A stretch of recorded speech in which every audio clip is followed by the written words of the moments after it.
you. Thank you all for coming out on this very, very cold night, and especially those of you who have exams coming up. Thank you. So I'm going to talk a little bit tonight about the Freedom from Religion Foundation's goals and how we are accomplishing those goals. Specifically, we work to do two things. We work to educate the public about matters of non-theism, what it is to be an atheist in this country, or an agnostic, or a free thinker, however you label yourself. And the second thing that we work to do is to uphold the constitutional principle of the separation between state and church. And that is kind of the legal wing of FFRF, and that's mostly what I'm going to focus on today. So we're basically building and defending Jefferson's Wall. That is the goal of the attorneys at FFRF. And tonight I'm going to go through kind of a list of FFRF's current cases that we have, and then we'll sort of break those cases down into 4 different types of cases that we bring, and then we'll look at some representative cases under each of those 4 categories and discuss them more in depth. And I'm going to end on a very big victory that FFRF just had at the end of November in district court right here in Madison, where we got the parsonage exemption overturned. So we'll talk kind of a little more in depth about that when there's a lot of bad information going around in the media right now about that. So I thought it'd be a fun thing to talk about. And in honor of The Hobbit coming out tonight, and all of you AHA members who are going to see it this evening, and in a misguided attempt to make some bland legal themes come alive, I've themed this presentation with Lord of the Rings stuff, so I apologize. I went a little overboard, right? So this is a list of some of the cases that we have going on right now. And if you were to read this list carefully, 4 types of cases would come out. You have your typical Establishment Clause cases. These are nativity scenes, Catholic shrines on public property, government prayer, and these are things that we challenge under the Establishment Clause of the First Amendment or under state constitution Establishment Clause.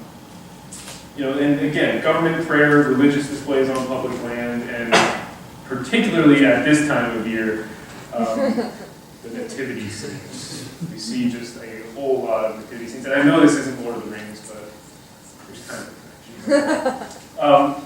And this is an interesting one we're going to talk more about. This is FFRF's first free speech case, first solely free speech case. It came out of Orange County Public Schools in Florida, and the little nom-tract that you all have features kind of prominently because it was banned in those schools. So we'll talk about that case. Another case that we have is actually a civil rights case against a florist in Rhode Island. And then finally we'll talk about the 3 IRS cases that we have going. So even though we just won one, we actually have 3 lawsuits against the IRS. So we're expecting an audit any day now. And I'm going to talk again mostly about the Paris exemption. So these are our 4 legal tools for defending Jefferson's Wall against the hordes of theocrats who are trying to tear it down. And again, I mentioned another tool that we have, which is education. We work to educate the government and the public about what it is to be an atheist. But really, the #1 tool, I think, for defending Jefferson's Wall is you. We are going to win this fight with demographics by normalizing non-belief. And the younger generation here, 32% of the younger generation considers themselves non-religious, by far the highest demographic in this country. That is how we're going to win, by people coming out of the closet and saying, I'm an atheist, I'm proud to be an atheist, and normalizing that non-belief. It's going to make it much easier to defend Jefferson's Wall. The first of those 4 sections that I want to talk about is the Establishment Clause cases that we bring. So for any governmental law or for any governmental action challenged as a violation of the Constitution, the Establishment Clause specifically, a court is going to look at 3 things. They're going to ask, does the statute have a secular purpose? Is the primary effect of the statute to advance or inhibit religion? And does this unnecessarily entangle the government with religious questions? So these 3 inquiries are referred to as the Lemon test. It comes from the Lemon versus Kurtzman case that the Supreme Court handed down. And sometimes there's another test that's used. It's kind of folded into the Lemon test. It's called the endorsement test. And essentially what this is asking, does the governmental action endorse religion? And it's usually folded under the first prong. So you could say this whole Lemon test more simply by saying that the government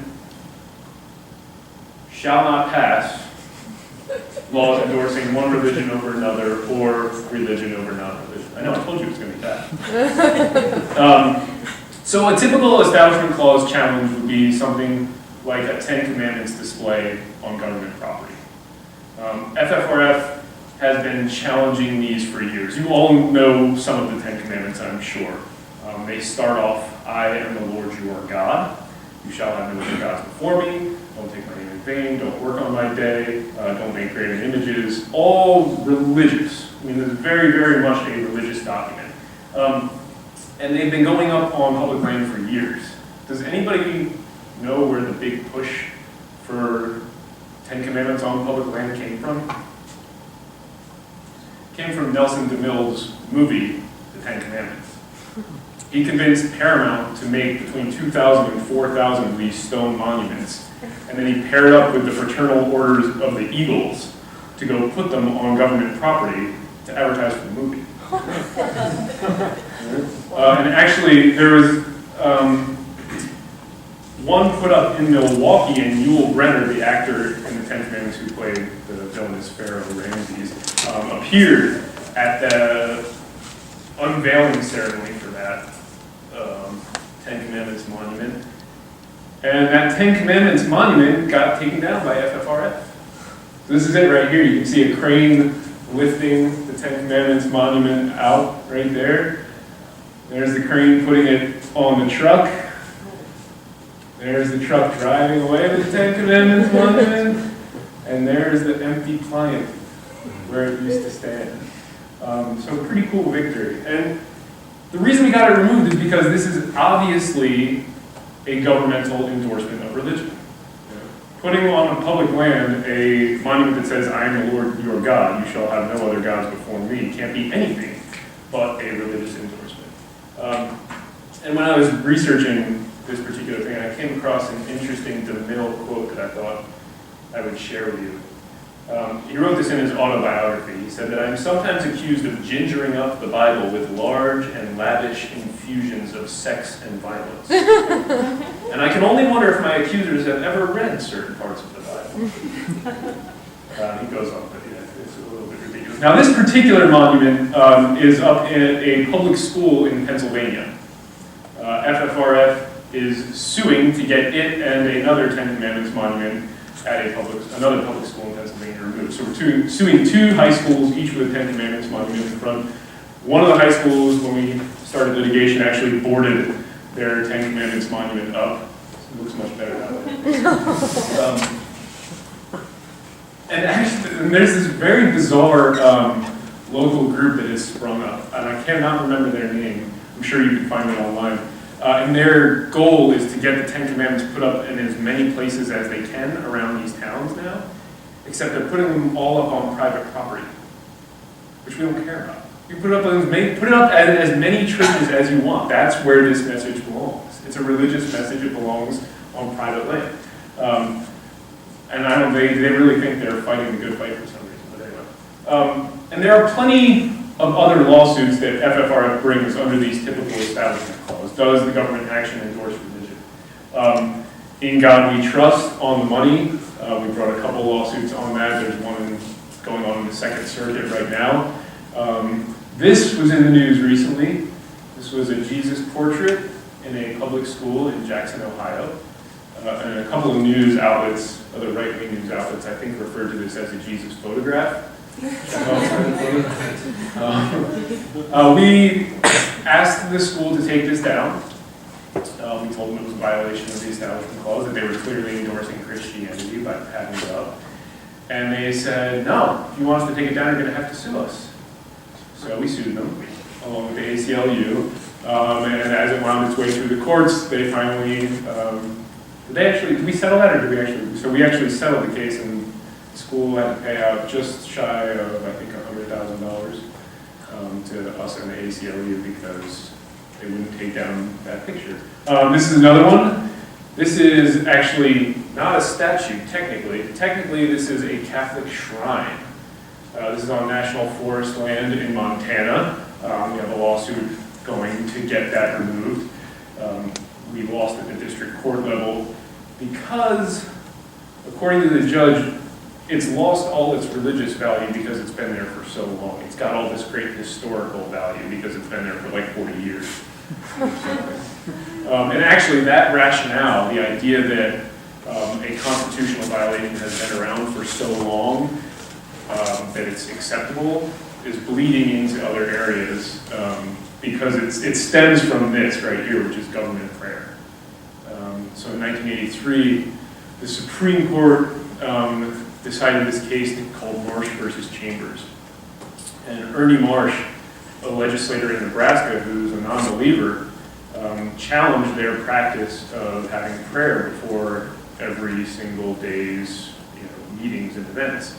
And the Supreme Court said, hey, we've been having prayer since before our nation was founded, since before the First Amendment was written, so we can go ahead and keep having it. Basically, they just said the First Amendment doesn't apply to this particular action because it's been going on for so long. If you stop and think about that for a minute, it's a ridiculous decision. I mean, if you apply that rationale to other things like slavery or segregation or women's rights, you can see very quickly where our society would be. Anyway, we wrote an amicus brief on a government prayer case that is before the Supreme Court right now, asking them to overturn that decision. We also filed a lawsuit in Pismo Beach, California, under the state constitution on government prayer. And then we also have a lawsuit against a school board in South Carolina because before each one of their meetings, they say a prayer. So government prayer is kind of a big issue. And again, these all break down into governmental endorsements of religion. When you're praying to Jesus for guidance before every meeting, it's pretty clearly an endorsement. You're pretty clearly aligning yourself on one side of the religious debate. Now, very occasionally, FFRF fights these kind of non-governmental impositions of religion. How many people know Jessica Alquist? Okay, so for those of you that don't know Jessica Alquist, young high school student in Cranston, Rhode Island. In her high school, there was this banner up, and you can't probably read it from there, but it says school prayer at the top of the banner, and it reads, Our Heavenly Father, and ends, Amen. This is hanging in a public school. Jessica asked the school to remove it, because it was clearly a violation of the Constitution. The school refused. She took a lawsuit with the ACLU, and after getting tons and tons of death threats, she had to go to school with police escort several times. Her state representative got on the radio and called her an evil little thing. After going through all that, she won the court case. FFRF, because we wanted to support her, she spoke at many of our conventions, she's friends with us, we wanted to send her some flowers, just to say congratulations, you won. We're behind you, even though some of your community members may not be. And we could not find a florist who would deliver to an atheist in that town. We went through 3 before we could find one. We actually had to go to Connecticut to get a florist who would deliver flowers to her. Okay.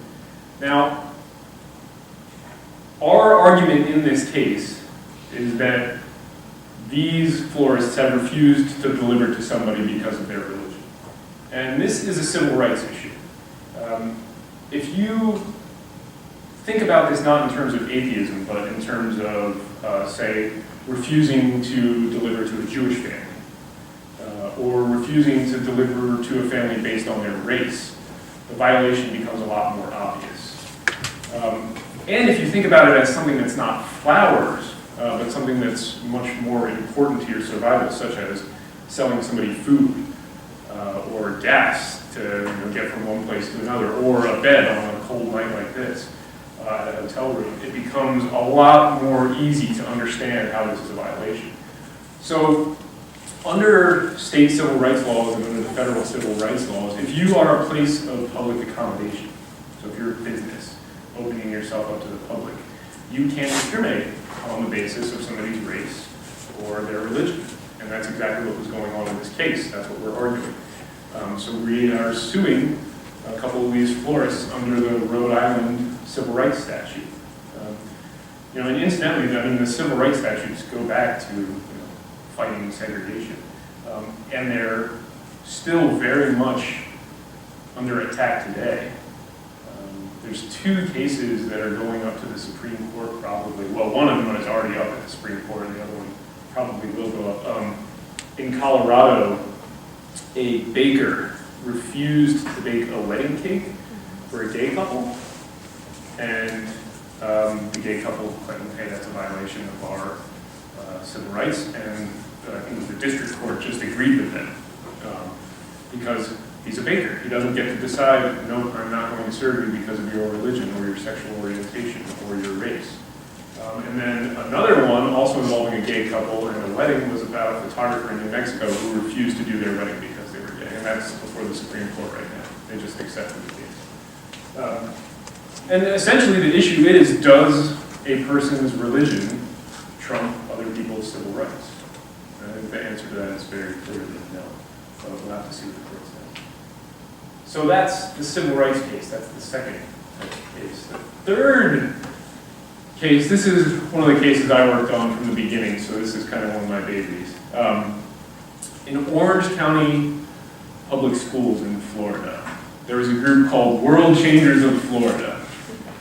World Changers of Florida sets about changing the world by distributing Bibles, the most readily available book in the world, in schools only in Florida. It is a violation of the law to go into a public school on public school time and hand out Bibles to kids. The public school instruction time is reserved for instruction. So we wrote a letter to the school district asking them to not allow this in the future. And the school district said, well, actually, we'll allow anybody to distribute anything they want, including you guys if you want to. Right? So this group, the World Changers of Florida, let me read this to you. They support the biblical account of creation, including having creation theory taught in our public schools. That's illegal. So they're letting a group whose goals professedly are illegal come into their school and distribute things. And another goal they have is to speak out against the humanistic views contrary to the biblically based founding fathers' constitutional vision. That's just nonsense. Anyway, so the school's claim was, well, anybody can distribute anything. Right? So what they've done there is they've said, essentially created what's called an open forum. And an open forum is an area where the government says anybody can come in here and use their free speech rights to speak however they want. So we said, okay, fine. We'll distribute our own stuff. And we pulled together as much literature as we could, including the pamphlet that I passed out. We contacted other atheist and humanist groups and said, hey, we're going to distribute stuff in this public school. We're going to test this forum. Would you like to send us stuff? A lot of different groups sent things in. And I would just like to point out how short-sighted it is of World Changers of Florida, this strategy that they have. Again, the Bible is the most readily available book in the world. You can get it for free at any hotel, go to any church, and I'm sure they will willingly give you one for free. But how hard is it for a high school student to get information from the Secular Student Alliance about how to form a club? Or about the Freedom from Religion Foundation, or to have their beliefs challenged in rural Florida.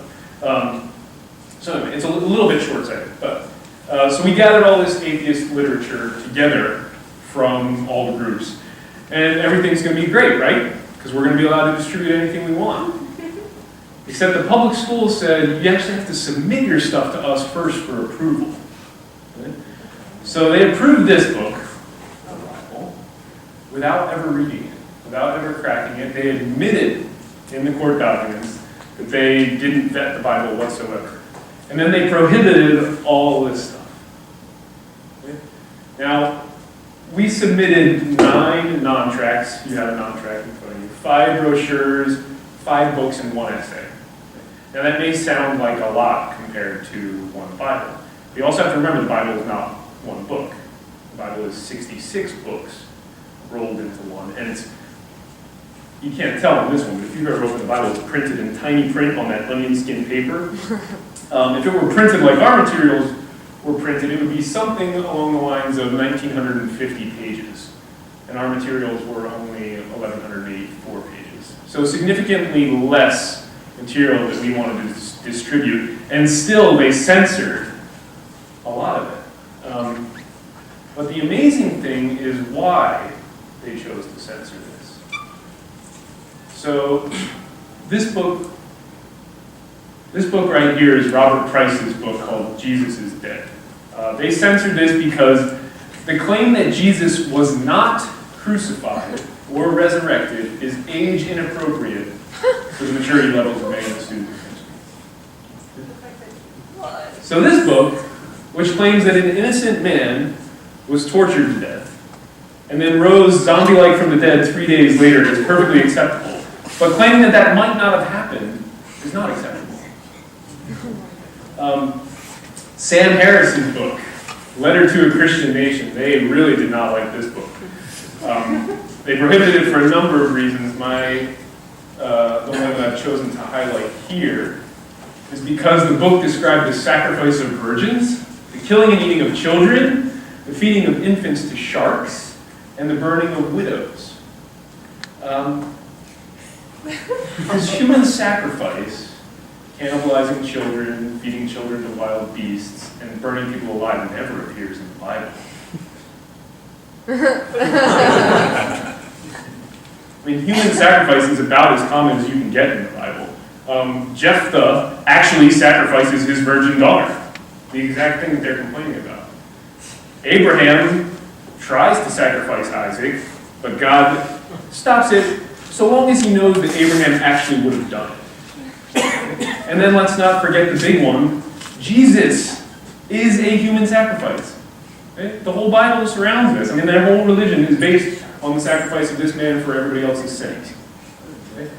So it's a little bit disingenuous to discriminate against ours on that. Killing and eating children. The book of Deuteronomy, well, we'll do Leviticus first. You will eat the flesh of your sons and the flesh of your daughters. Leviticus 26:29. You will eat the fruit of the womb, the flesh of the sons and the daughters. Deuteronomy 28:53. So feeding children to sharks actually does not appear in the Bible. But there is a scene in the Bible where children are fed to wild beasts, bears. Elijah is a balding prophet of God in the Bible, and this group of 42 young boys makes fun of Elijah for going bald. And so Elijah called down a curse in the name of the Lord on the children, and 2 bears came out of the woods and mauled the 42 boys to death. So again, not a shark, but still pretty potent. And then Jonah was swallowed by a giant fish. Now the Bible says that he survived, but pepsin is a digestive enzyme. It has a pH between 1.8 and 3.0, which is about the pH of sulfuric acid. So I don't really think that's possible, Jonah. Burning people alive, that happens throughout the Bible. If a man marries both a woman and her mother, it is wicked. Both he and they must be burned alive. If a priest's daughter defiles herself by becoming a prostitute, she disgraces her father. She must be burned in the fire. So it's not even for anything she did, just except disgracing her father. And actually, the God of the Bible himself burns people to death. And fire came out from the Lord and consumed 250 men. That's in Numbers 16:35. And we could also add on there, if we wanted to, the fact that Jesus created hell to burn people for all eternity. Anyway, I could do this all night long and point out everything that was wrong with their violations, but I will just point out the last one, which is in that non-tract that you all had. I don't know if everybody has had a chance to look through that. But the reason that they prohibited that was because it will cause a substantial disruption, because it argues that Jesus did not promote equality and social justice, and was not compassionate, was not reliable, and was not a good example. Now, open that up and take a peek through it. Why Jesus asks questions.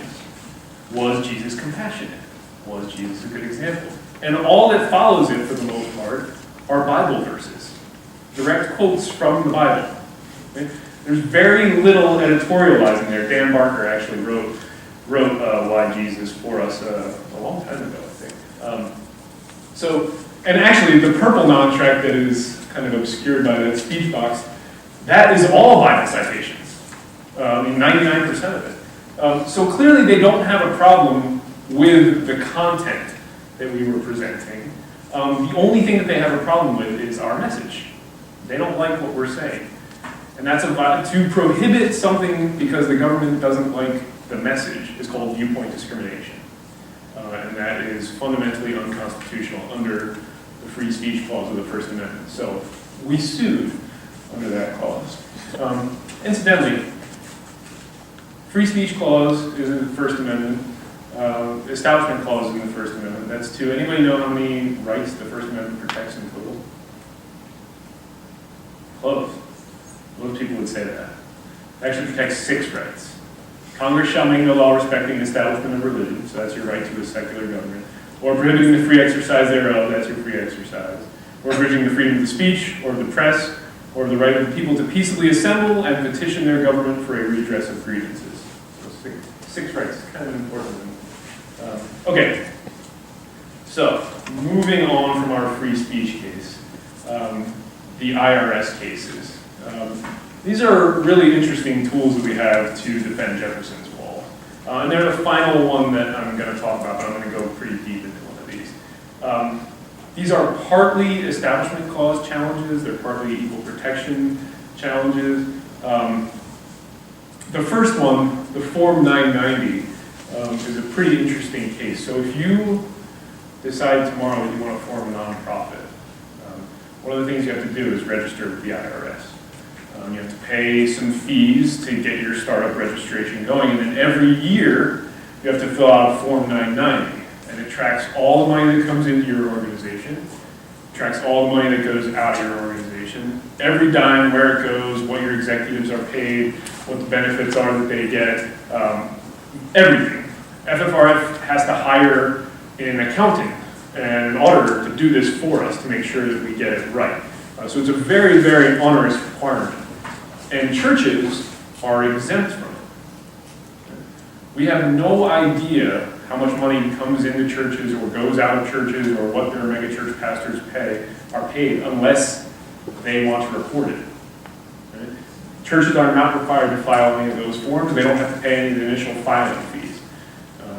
So FFRF filed a lawsuit saying that is discrimination. You're treating religious groups differently than you are treating regular secular nonprofit groups. You're putting a burden on us that you're not putting on those religious groups. So we're arguing that that's a violation of the law. American Atheists also filed a lawsuit on that.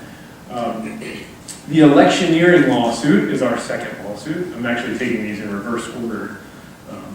But the electioneering lawsuit is also kind of dealing with the nonprofit status here. So if you're a nonprofit, 501c3, you are not allowed to endorse political candidates. Okay? I can't stand up here as an FFRF staff member and say, everybody vote for Joe Schmo for X office. And I'm not allowed to do that. If I wanted to do that on my own time as a private citizen, I would be free to. But that same rule is for churches. If you're a pastor, you can't get up in the pulpit and tell people to vote for so-and-so. Right? And keep your tax-exempt status. You can do it if you want, you just have to pay taxes. So it's an either-or type question, and the IRS has not enforced that rule against churches for more than 4 years. The person who was supposed to be in charge of that office, that position has been vacated, and the IRS has refused to fill it since 2009. So churches are basically kind of getting to do what they want, and one religious right group, ADF, whose initials stand for Alliance Defending Freedom, a name that George Orwell would have been proud of, is organizing these pastors around the country to do what they call Pulpit Freedom Sunday. Another name Orwell would have been proud of, where they endorse political candidates from the pulpit to try to tempt the IRS to sue them. And the IRS hasn't done anything. So, we filed a lawsuit on that. And then, the final one, the parsonage exemption.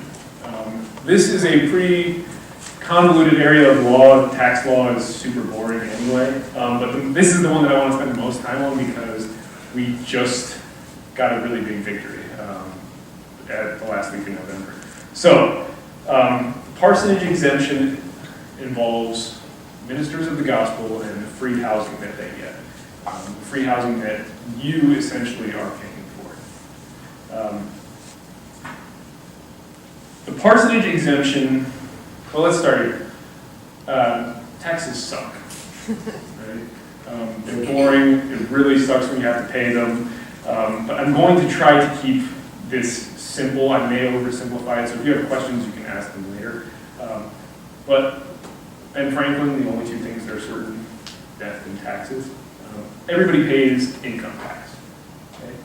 Certain things don't count as income, though. Okay? So if you're a student and you work at a bar as a bartender, you make $5,000 that year, that's income. But if you're taking out $10,000 in student loans, that's another $10,000 that you've received. So you've received a total of $15,000 for income, right? But the government's not going to count that $10,000 of student loans as your income, so your taxable income is only going to be $5,000. Right? Make sense? So some of your income is not really income. It's excludable or deductible. The parsonage exemption is very similar. So Congress passed this law, 26 U.S.C. 107, and it's got two parts. So it says, in the case of a minister of the gospel, gross income does not include, number one, the rental value of a home furnished as part of his compensation. Okay? So this means if the church owns a house out behind the church, and they let the minister live in that, rent-free, they're essentially giving him a benefit of the fair rental value of that house. So if it would normally cost the average citizen $400 a month to rent that, they're essentially giving him that $400 a month, and he should be paying income tax on it. This eliminates that income tax. That's number one. Okay? FFRF didn't challenge that because we didn't have standing to it, which I'll talk about in a little bit. We did challenge number two right here. The rental allowance paid to him as part of his compensation. Okay? So if you are an ordained minister of the gospel, your church can pay you, let's say, $50,000 a year and designate that as a housing allowance. And as long as you spend that money on just about anything involving a house, okay, you don't have to pay income taxes on it. Okay? And it can literally be just about anything. You can buy, really lavish rugs. You can buy pool tables. You can put a pool on your house. You can buy cleaning supplies. You can buy other home decor like Jesus posters if you want to put those up, Jesus bobbleheads, Jesus statues, which that one's kind of cool. Or you can just buy an absolutely ridiculous mansion and live in it. And I was going to show you a bunch of pictures of some of these ridiculous mansions, but I have decided not to do that for certain reasons. And instead, I'm going to show you this website that you can go to if you are interested in seeing some of these. I cannot vouch for the accuracy of the information on that site, but it is pretty interesting. inplainsight.org/HTML/televangelist_lifestyle. But I will show you a video that highlights one recent pastor's the mansion that he's building. And this was an investigative reporter in North Carolina, a guy named Stuart Watson. He's doing a series of investigations on the finances of the biggest megachurch in North Carolina. And he's done, I think, 3 or 4 reports now. I highly recommend you go watch them all. This is I edited this clip down to make it not 8 minutes, to make it more like 2 minutes. So let's see if I can do this for you. An iTeam exclusive, a mega house from mega church pastor. NBC Charlotte's iTeam has confirmed that Elevation Church pastor Stephen Furtick is building a 16,000 square foot home in Weddington. News of the multi-million-dollar mansion profit NBC Charlotte IT reporter Stuart Watt seems to do what investigative reporters do best: follow the money. Now the man who just calls himself Pastor Stephen is more popular than the church he built, with 4 times more followers on Twitter than Elevation Church itself. The book is called Greater, and it's about dreaming bigger. Stephen Furtick is his own brand, profiting from book sales and paid personal appearances around the world. And people are asking me, like, are you really going back to Australia again? So a pastor keeps making more money and more money and more money. Now Stephen Furtick is spending a lot of that money on a 16,000 square foot house. It has 7.5 bathrooms.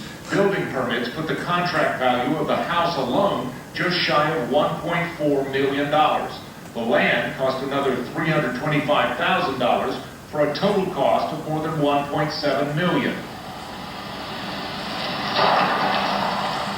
You can't see the house from the street. It's behind a no trespassing sign off Lock Haven Road in Weddington, hidden by 19.25 acres of dense woods. For 7 weeks, we've tried to talk to Stephen Furtick about his multi-million-dollar home.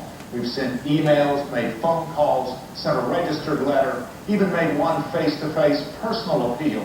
He's always declined, until one Sunday he brought me up in his sermon. So I've been feeling sorry for myself lately because they told me this news reporter is trying to do this story where he wants to make our church look bad. Then he described his multi-million-dollar home as, quote, not that great. Well, me and Holly this year, we built a house. We've been looking for a piece of land to build a house for our family for a long time. So I'm like building this house and I'm real excited about it and everything. But then I found out, this is crazy, the news tried to fly this chopper over our house. The people that are building it told us, we're going to fly the chopper over your house. I'm thinking to myself, first of all, it's not that great of a house. I mean, I'm sure there's better houses if you just got to fly a chopper over somebody's house. So not that great of a house. It's only 16,000 square feet, 7 bathrooms. You should get a sense of 2 things from watching that short clip. One, the kind of houses that you can get that are essentially, tax-free. We'll get into more of the numbers in a minute. But also the financial black hole that is. I mean, this is an investigative reporter working on this for 7 weeks and can't come up with anything. So this law creates a whole lot of favoritism towards pastors. And it was actually, before I get into a little bit more deep into the law itself, this law was challenged 10 and 20 years ago.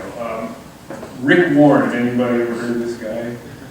Kind of famous, this purpose-driven life dribble. Dan Barker is actually writing a rebuttal book of this that is, I think it's at a publisher now, so look for that in the near future. I read a draft of it, it's excellent. So the law was first challenged because Rick Warren, a number of years ago, bought a house for $360,000. In 5 years, he claimed $424,000 worth of housing allowances for that house. So that means his church was giving him $424,000 tax-free in 5 years, and he was claiming he was spending it on his house. The IRS said, I don't think you can do that. That's more than your house is even worth. So they filed a lawsuit against him, and the court itself, the Ninth Circuit, said, wait, this law can't itself be constitutional. This is giving ministers of the gospel, that is what the law said, ministers of the gospel, this huge financial benefit, and it's only being given to them. So the court starts investigating the constitutionality itself, and this freaks out Congress. So Congress jumps in, and they pass legislation on that issue before the court, whether or not you can claim more housing allowances than your house is worth. And they say that it doesn't apply retroactively.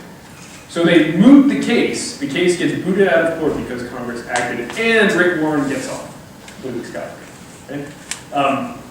So that's that early challenge. But again, who is eligible for this?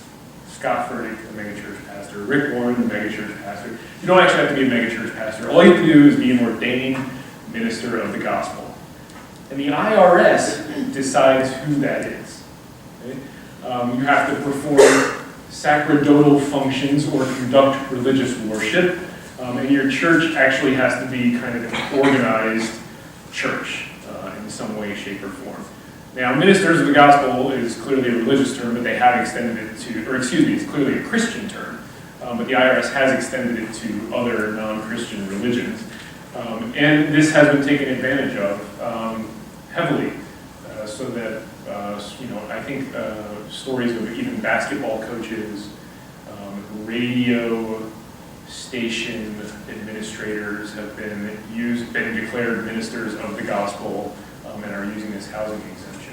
And actually, in our case, the government tried to argue that Dan and Annie Laurie were ministers of the gospel. And they tried to argue that two atheist co-presidents of our organization were ministers of the gospel, and this is what the judge had to say about that. It's difficult to take that argument seriously. Under no remotely plausible interpretation could they be considered ministers of the gospel. Okay, but why, if you're a church, do you want to give this to your employees? Why is it important for you? You care about this because you become more competitive. Right? So this is where everybody's eyes start to glaze over. Let's say, as a church, you want to give your employee the benefit of $1,000. That's what you want them to have in their pocket.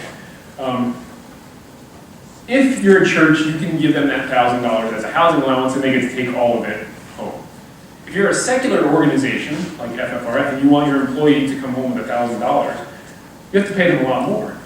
Right? You have to pay them $492 more if they're taxed at a 33% rate. Right? So I'm just assuming a 33% rate for all of these, for all of these examples. So you have to pay them almost 50% more so that they can take home that same benefit as the pastor. And then that's almost $13,000 more a year. So churches get to be far more competitive than their secular counterparts. And that doesn't just include things like FFRF, but that includes things like the Red Cross. Christians are very proud of all the missionary work that they get to do and all the charity work they get to do, and they like to try to make it seem like they do a better job than the Red Cross. This might be one reason why, even though they don't. Okay, but obviously they're also beneficial to ministers too.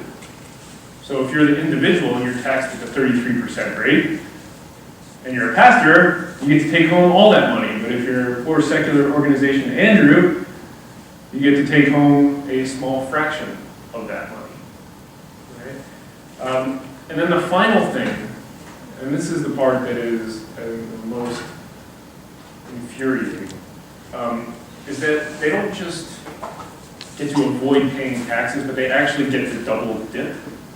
So they actually get a benefit on your backs as taxpayers that is greater than what the church pays them. And they get to do that because they can also deduct their mortgage payments from their income. So if you get $1,000 from your church as a housing allowance, you're taxed at the 33% rate, you're paying mortgage payments, same as any other person. You get to deduct those mortgage payments. So your $1,000 actually becomes $1,111, which means that we are making up that difference every single year. And it should be noted that even without this double dipping, a tax break is the same as a tax subsidy. Because the churches are paying less in taxes, every one of us is paying more. The government needs X dollars every year. And if churches aren't going to pay 1% of X and pastors aren't going to pay 1% of X, that 1% is made up by everybody else. So, you should be outraged about that. So FFRF's Executive Council, to challenge this law, we gave Dan Barker and Annie Laurie Gaylor, our co-presidents, a housing allowance. We gave them an annual housing allowance.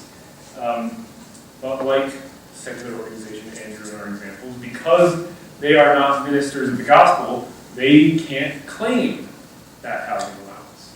They are not ministers of the gospel. They don't perform any sacerdotal functions. They're not part of any organized church. Now, does anybody know the importance of why FFRF gave Dan and Annie Laurie a housing allowance? really unfortunate legal, not fiction, but this legal principle called standing. So standing it's a legal doctrine, and it's supposed to ensure that parties litigating cases care enough about the outcome of the case, and they're impacted enough by the outcome of the case that they're going to fully litigate it. So our legal system is an adversarial system where two sides battle it out, not to the death, but to the legal death, and courts determine where the appropriate response is. So you have to have two sides that really care about the issue. And standing is a way to kind of ensure that. There's kind of a few different prongs to it, but basically, the easiest way to think about it is you have to be injured. Okay? So when FFRF won its National Day of Prayer case, the court declared that the National Day of Prayer was unconstitutional.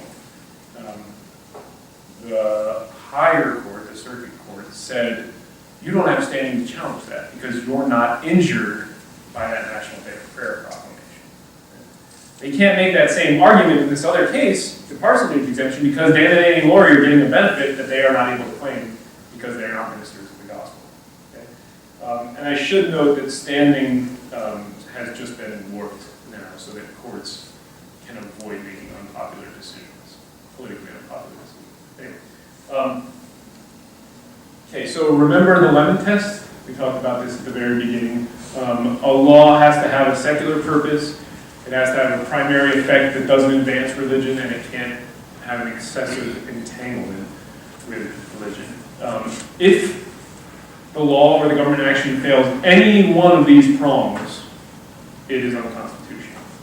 And in this case, it fails every single one of these prongs. So what is the purpose behind this law? Well, when the law was passed, Representative Peter Mack gave us a very good indication of what the purpose of the law was. In these times when we are being threatened by a godless and anti-religious world movement, we should correct this discrimination against certain ministers of the gospel who are carrying on such a courageous fight against this foe. Certainly this is not too much to do for those people who are caring for our spiritual welfare. So the goal is to reward people who are caring for our spiritual welfare and who are carrying on the fight against godless communism. And it's a very, very clearly a religious purpose. And then when they re-examined the law during the case I mentioned about Rick Warren, Congress also was pretty open about its religious purpose. And Representative Ramstad of Minnesota said that clergy members of every faith rely on the housing allowance. Without it, they face a devastating tax increase of $2.3 billion over the next 5 years, at a time when our places of worship are financially strapped and struggling to serve people in need. So the goal is to reward places of worship. And that number should blow you away, because that $2.3 billion over 5 years, that's what we are paying. That is made up by all of us. So again, clearly meant to aid churches and to aid ministers, so that's not a secular purpose. Does it advance religion? Yes, because it accomplishes its goals. It does aid ministers of the gospel, and it does aid churches, and it's explicitly and intentionally designed to accomplish that goal, so very clearly yes. And finally, for the third lemon prong, again, the exemption is only available to ministers of the gospel. I know I've said that 100 times now. But the government decides whether or not you're a minister of the gospel. And the IRS has these long internal documents that say all the different things that they need to be looking at to determine whether or not somebody is a minister of the gospel. And essentially what they are trying to determine is whether or not your functions are religious. So is your job religious enough to qualify you as a minister of the gospel? And that entangles the government with religious questions pretty clearly. So again, if it fails any one of these prongs, you lose, and in this case, it fails all three. So I wanted to leave a lot of time for questions because I always prefer to have a conversation as opposed to talk at you, and that seems really long even to me. But I think the bottom line to take home is we still have a very long road ahead of us in defending Jefferson's Wall. There is still a whole lot of work to do. But right now, we've got plenty of time for questions. So if you guys have any questions, ask me anything. We don't have to limit it to FFRF's legal work. I can talk about other stuff that we do. I can talk about atheism in general. I can talk about coming out as an atheist. If you're interested in going to law school, I can dissuade you from doing that.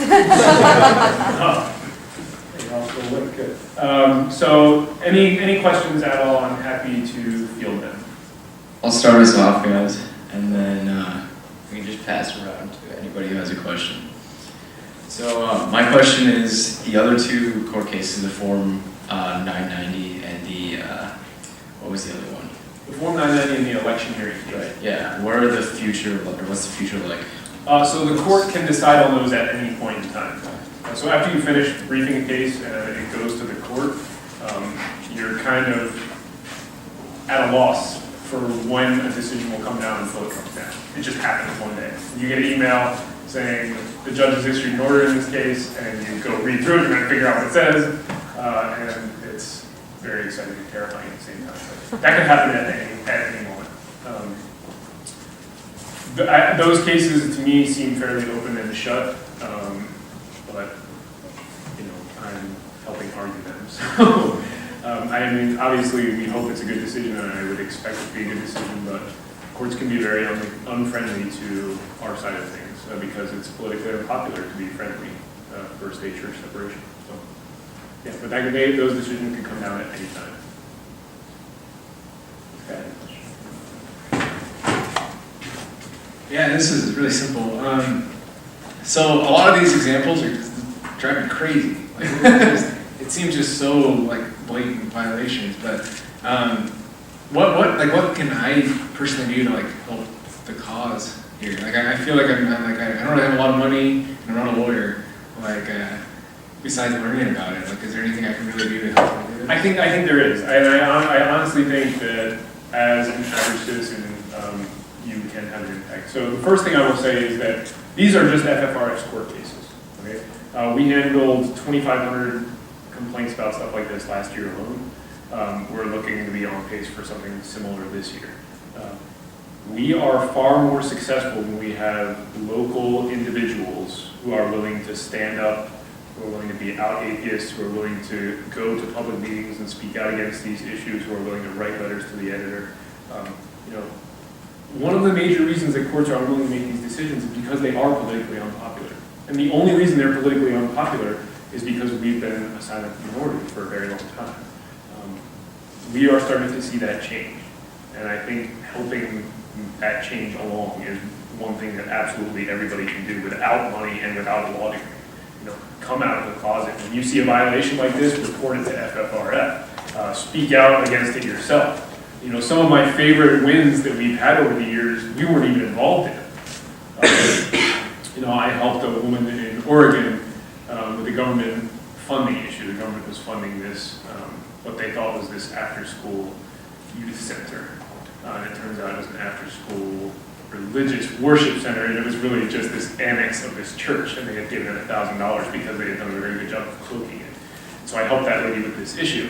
And she was really empowered by that. And she found out later that one of the stores that she used to shop at, can't remember the name of it, donated $1,000 to another religious organization.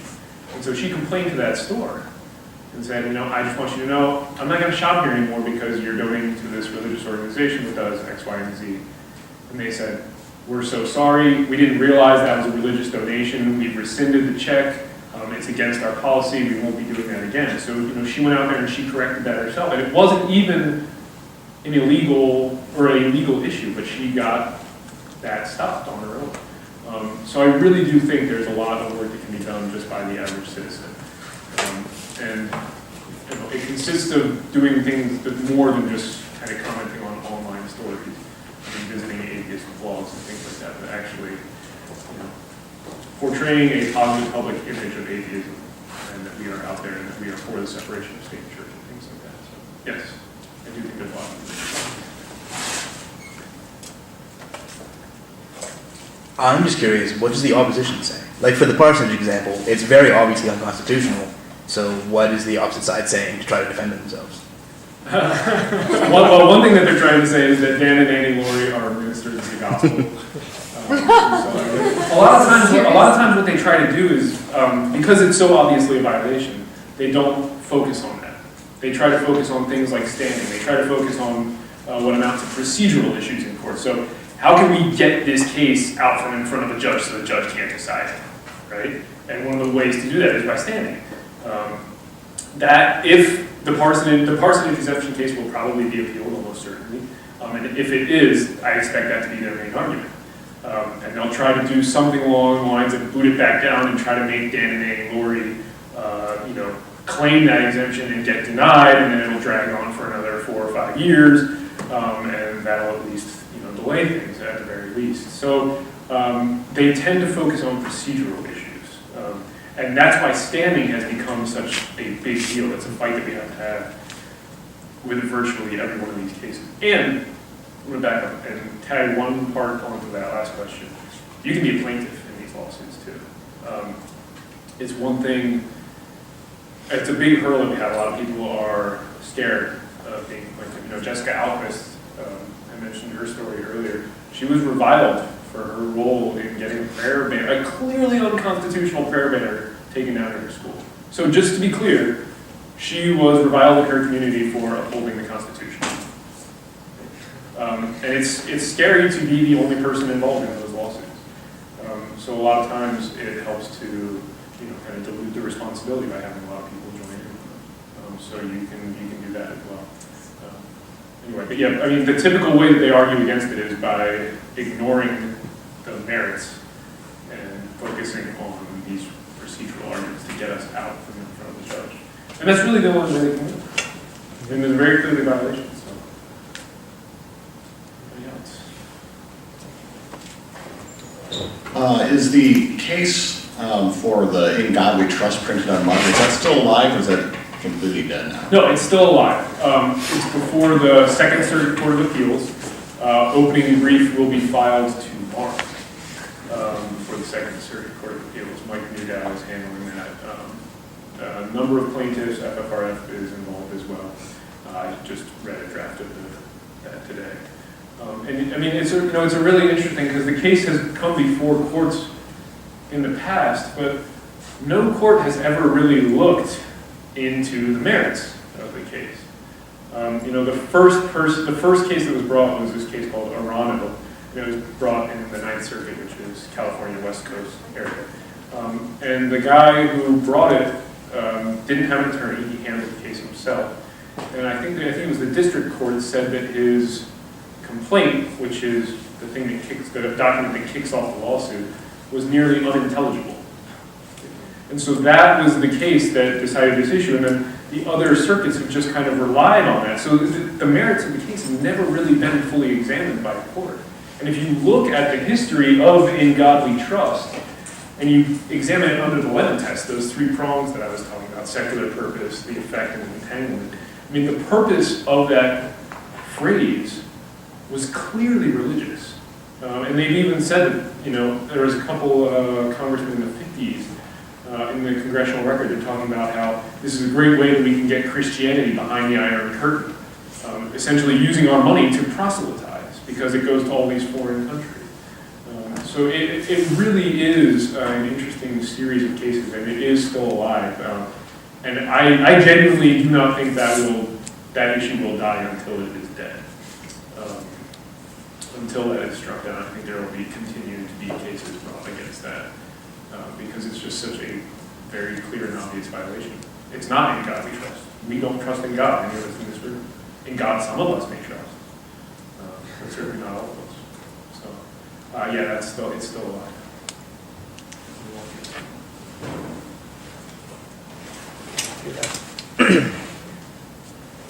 This might reveal my ignorance of the political system, but I know that Supreme Court judges are appointed for life. I don't know about the lower courts judges, but if they're not elected, why are they afraid to make politically unpopular decisions? No, that's actually an excellent question.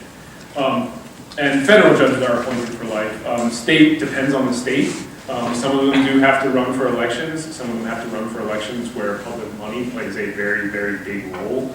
I think that's arguably one of the most alarming points in our legal system is that we have these elected judges at state levels and at state Supreme Courts who are accepting huge amounts of money from interest groups that are going to be before them litigating issues later on. But one reason is because if you're a district court judge, so you're the lowest level in the federal system, and you want to become a circuit court judge, you have to get promoted. And Congress has to approve you. And one of the ways that you do that is by not making any politically unpopular decisions and kind of towing certain lines. Right? Same thing for the circuit court judge. All the circuit court judges want to be Supreme Court judges. Okay? So where it breaks down is at the Supreme Court level because they're appointed for life, they're at the highest, what are they worried about? And it can still be very much an issue for them. And if you look at some of the stuff that was going on in the New Deal and kind of the history of the court back then, the President Roosevelt he put a lot of pressure on the court to uphold many of the New Deal programs by saying that he was going to pack the court. The court packing plan, you can probably Google that and learn more about it. But essentially what it was is, if you don't start deciding things my way, I'm going to put 5 more judges on the Supreme Court because that number is not set in the Constitution. The Constitution is actually fairly vague about the federal court system. It gives a lot of the power to set it up to Congress. It just says that there's going to be a Supreme Court and Circuit Court. So it's fairly vague about the actual setup, and that power is given to Congress.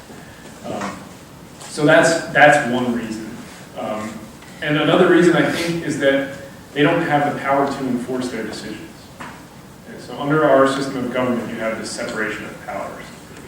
And the court cannot enforce any of the decisions it makes. So one of my law professors once likened the Supreme Court to being the last person in on a tackle, on a pile of tackle, right? So everybody else is already tied. The guy is definitely down, and then they run in and jump on top. And they're like, hey, we did it, right? Historically, they like to make very, very safe political decisions. And I think part of the big reason is because they don't have the ability to enforce those.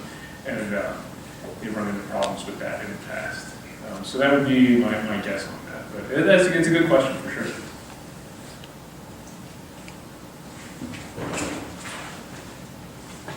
So even if, like, when your cases are some of the religious things in government are obviously in violation of the Constitution, but if they're put down to the courts due to like corruption or personal bias, where do you go from there? Like, I'm sorry, I misunderstood. If they're put down in the courts? Yeah, if you lose the case, I guess. Oh yeah. Yeah, where do you go from there? Can you you keep fighting. You got to keep fighting. Hopefully other groups can bring it. There are, you can't continue to bring the same exact case time and time again. It can't happen. But you can look for other sets of facts to bring the case on. You can look for other more creative ways to challenge that. So we'll take an example of what's going on right now. Nativity scenes. Okay, so nativity scenes show up this time of year all over government property. The Supreme Court in one case, the Allegheny case, said that it's very clearly an endorsement. You can't have nativity scene on public land.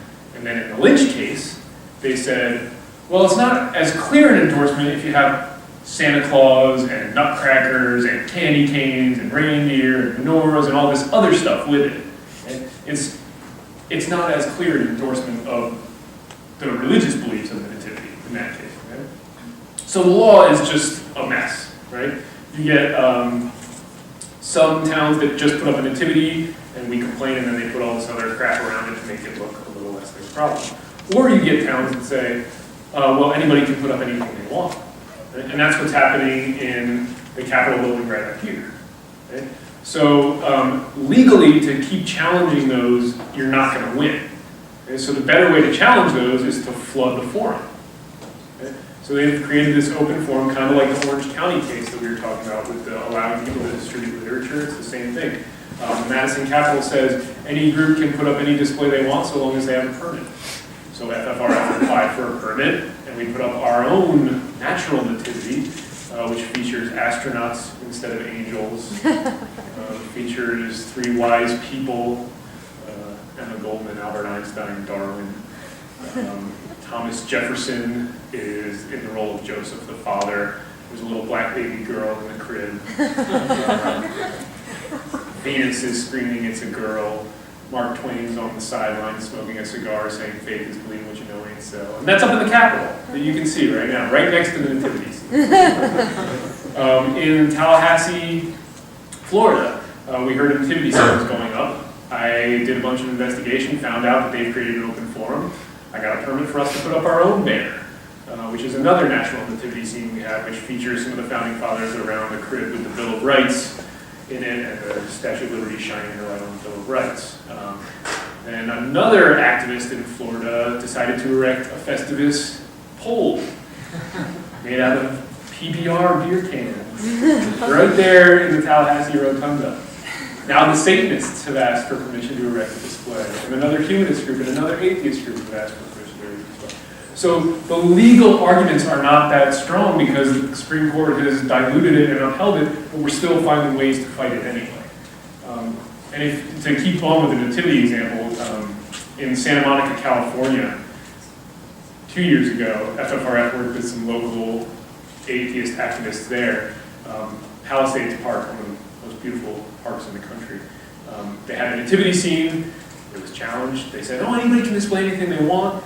The forum was flooded, and they said, whoa, actually only 13 people can display. We're going to have 13 fenced-in spots. So atheists entered the lottery for the spots and won 11. So the next year they're like, nobody can display anything anymore. They closed the forum. So we got what we wanted. It just took a long way. The nativity scene is no longer there. Okay? But nobody else's messages are either, which is what we wanted in the first place. The same thing happened in Loudoun County, West Virginia. They opened it up for everybody. There was a crucified Santa, flying spaghetti monster, all kinds of stuff, and so they shut down. So there are other ways to challenge it that are legal and that test the limits of legality without taking these things to court. So you just got to start getting creative. And do you want to talk about yours?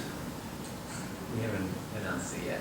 Sorry, should I You can go for it. AHA is going to be putting up its own display in the Madison Capitol, and I got a little sneak preview of it before this talk, and it's amazing.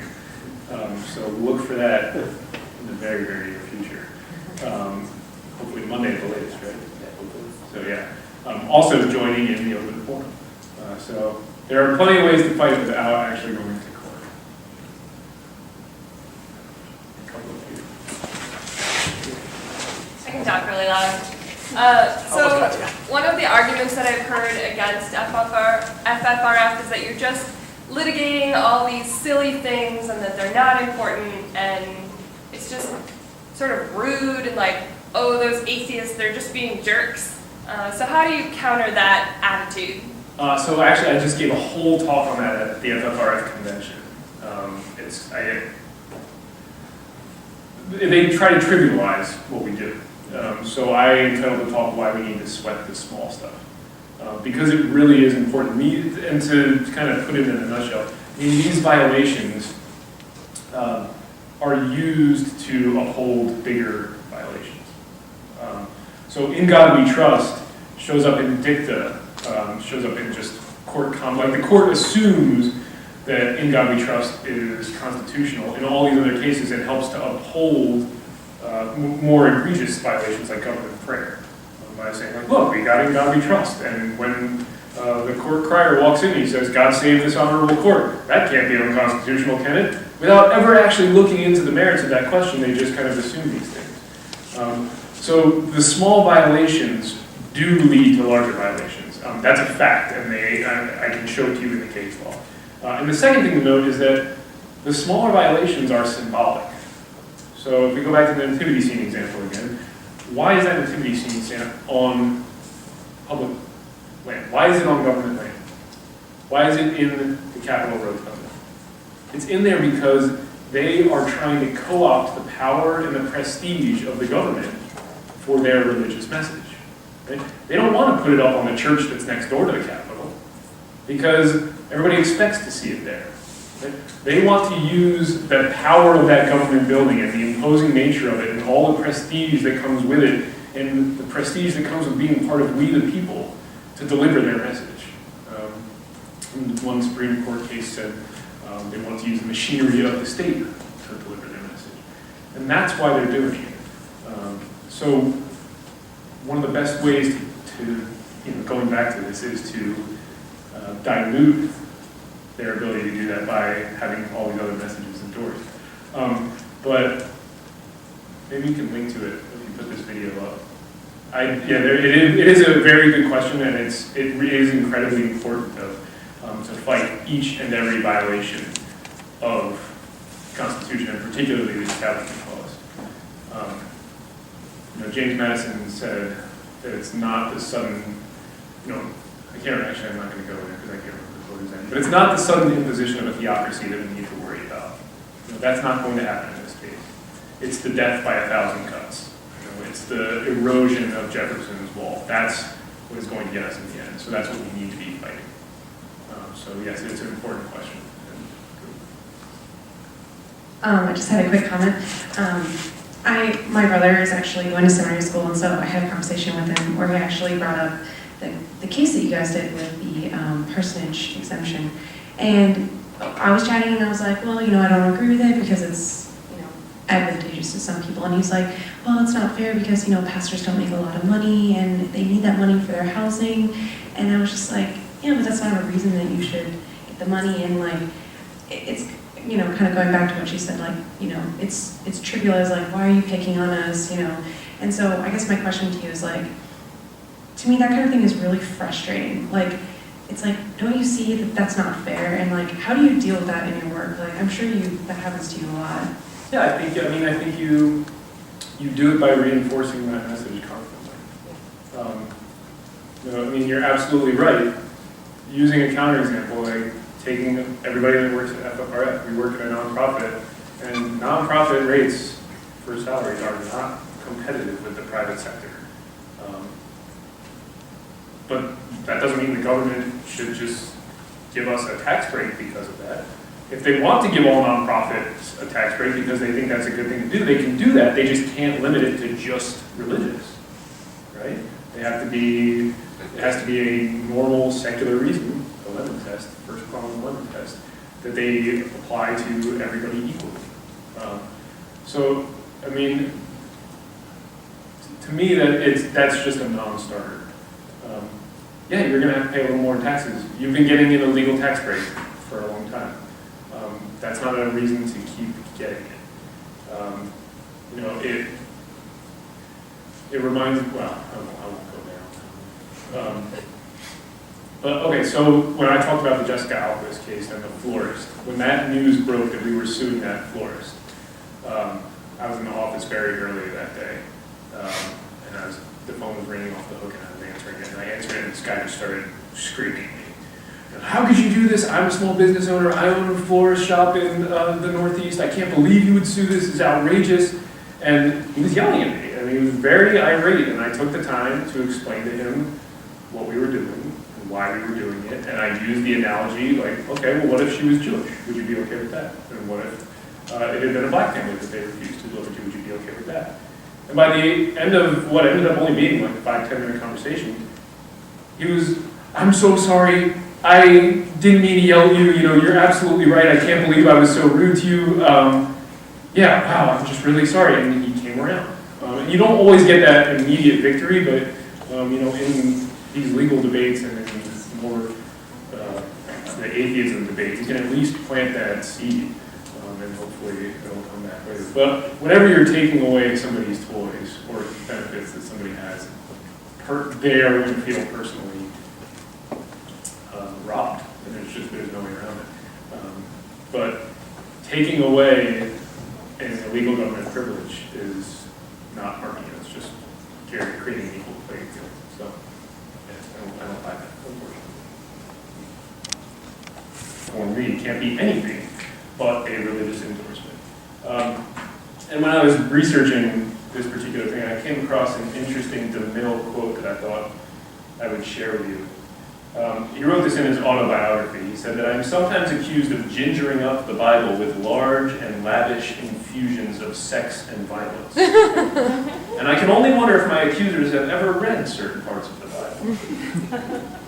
He goes on, but yeah, it's a little bit ridiculous. Now, this particular monument is up in a public school in Pennsylvania. FFRF is suing to get it and another Ten Commandments monument at another public school in Pennsylvania removed. So we're suing two high schools, each with a Ten Commandments monument in front. One of the high schools, when we started litigation, actually boarded their Ten Commandments monument up. It looks much better that way. And there's this very bizarre local group that has sprung up, and I cannot remember their name. I'm sure you can find it online.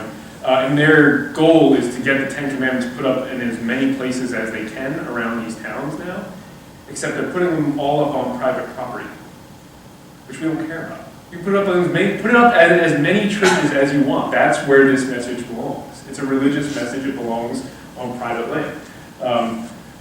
And they really think they're fighting the good fight for some reason, but anyway. And there are plenty of other lawsuits that FFRF brings under these typical establishment clause. Does the government action endorse religion? In God We Trust, on the money. We brought a couple lawsuits on that. There's one going on in the Second Circuit right now. This was in the news recently.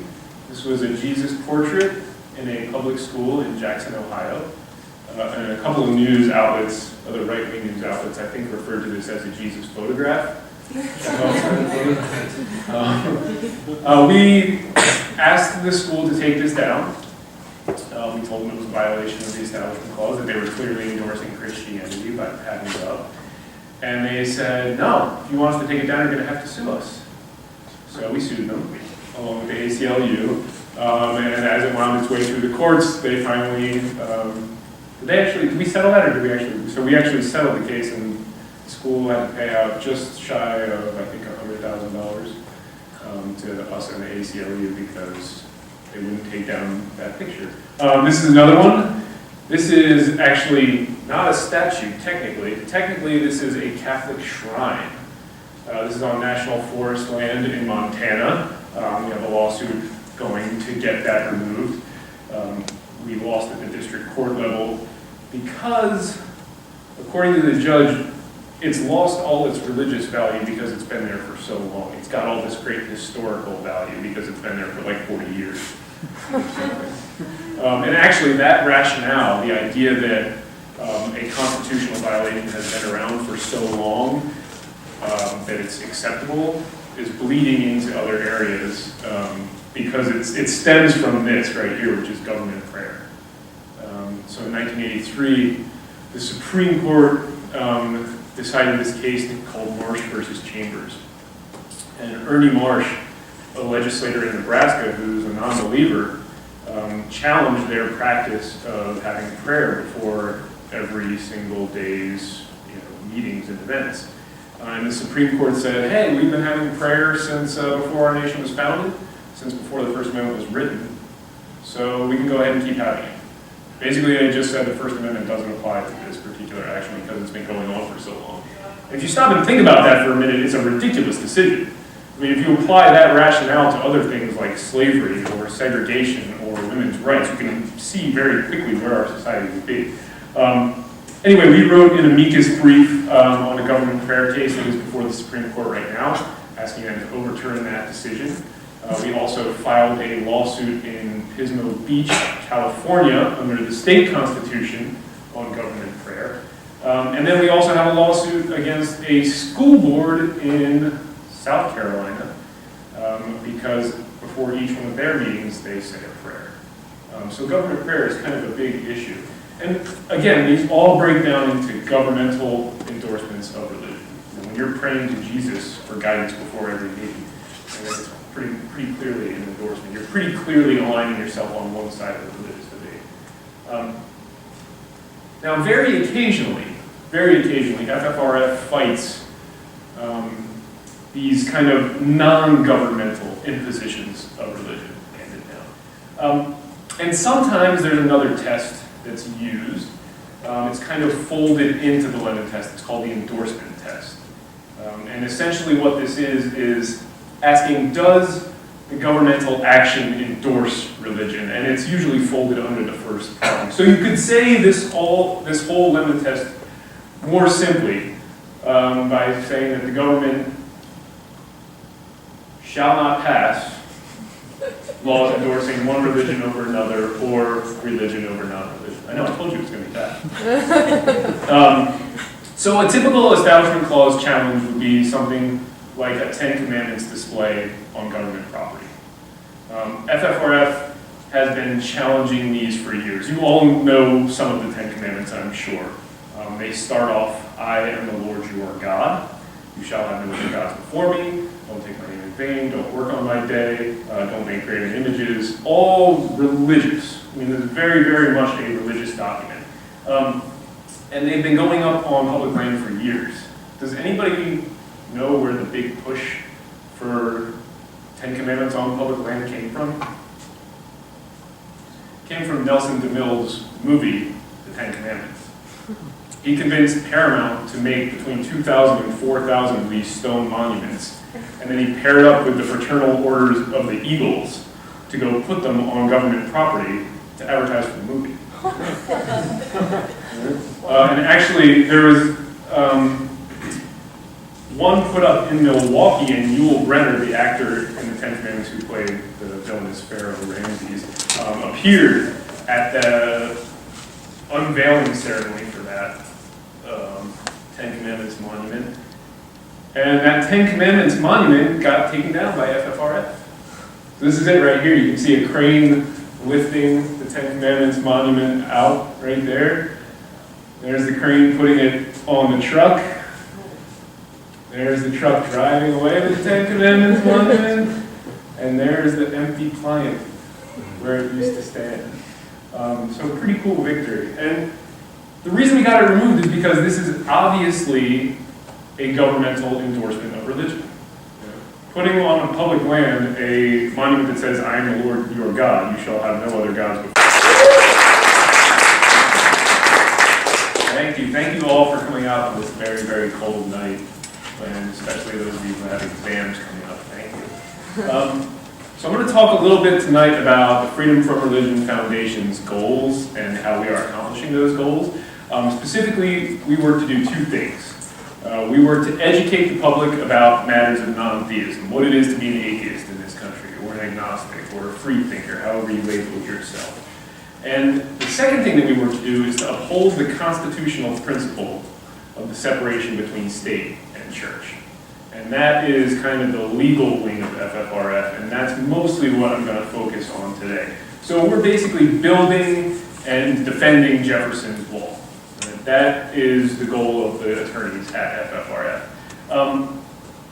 And tonight I'm going to go through kind of a list of FFRF's current cases that we have, and then we'll sort of break those cases down into 4 different types of cases that we bring, and then we'll look at some representative cases under each of those 4 categories and discuss them more in depth. And I'm going to end on a very big victory that FFRF just had at the end of November in district court right here in Madison, where we got the parsonage exemption overturned. So we'll talk kind of a little more in depth about that one. There's a lot of bad information going around in the media right now about that, so I thought it'd be a fun thing to talk about. And in honor of The Hobbit coming out tonight, and all of you AHA members who are going to see it this evening, and in a misguided attempt to make some bland legal themes come alive, I've themed this presentation with Lord of the Rings stuff, so I apologize. I went a little overboard, right? So this is a list of some of the cases that we have going on right now. And if you were to read this list carefully, 4 types of cases would come out. You have your typical Establishment Clause cases. These are nativity scenes, Catholic shrines on public property, government prayer, and these are things that we challenge under the Establishment Clause of the First Amendment or under state constitution Establishment Clause. And again, government prayer, religious displays on public land, and particularly at this time of year, the nativity scenes. We see just a whole lot of nativity scenes. And I know this isn't Lord of the Rings, but there's kind of a connection. And this is an interesting one we're going to talk more about. This is FFRF's first free speech case, first solely free speech case. It came out of Orange County Public Schools in Florida, and the little nom tract that you all have features kind of prominently because it was banned in those schools. So we'll talk about that case. Another case that we have is actually a civil rights case against a florist in Rhode Island. And then finally we'll talk about the 3 IRS cases that we have going. So even though we just won one, we actually have 3 lawsuits against the IRS. So we're expecting an audit any day now. And I'm going to talk again mostly about the Paris exemption. So these are our 4 legal tools for defending Jefferson's wall against the hordes of theocrats who are trying to tear it down. And again, I mentioned another tool that we have, which is education. We work to educate the government and the public about what it is to be an atheist. But really, the number 1 tool, I think, for defending Jefferson's wall is you. We are going to win this fight with demographics by normalizing non-belief. And the younger generation here, 32% of the younger generation considers themselves non-religious, by far the highest demographic in this country. That is how we're going to win, by people coming out of the closet and saying, I'm an atheist, I'm proud to be an atheist, and normalizing that non-belief. It's going to make it much easier to defend Jefferson's wall. The first of those 4 sections that I want to talk about is the Establishment Clause cases that we bring. So for any governmental law or for any governmental action challenged as a violation of the Constitution, the Establishment Clause specifically, a court is going to look at 3 things. They're going to ask, does the statute have a secular purpose? Is the primary effect of the statute to advance or inhibit religion? And does this unnecessarily entangle the government with religious questions? So these 3 inquiries are referred to as the Lemon test. It comes from the Lemon versus Kurtzman case that the Supreme Court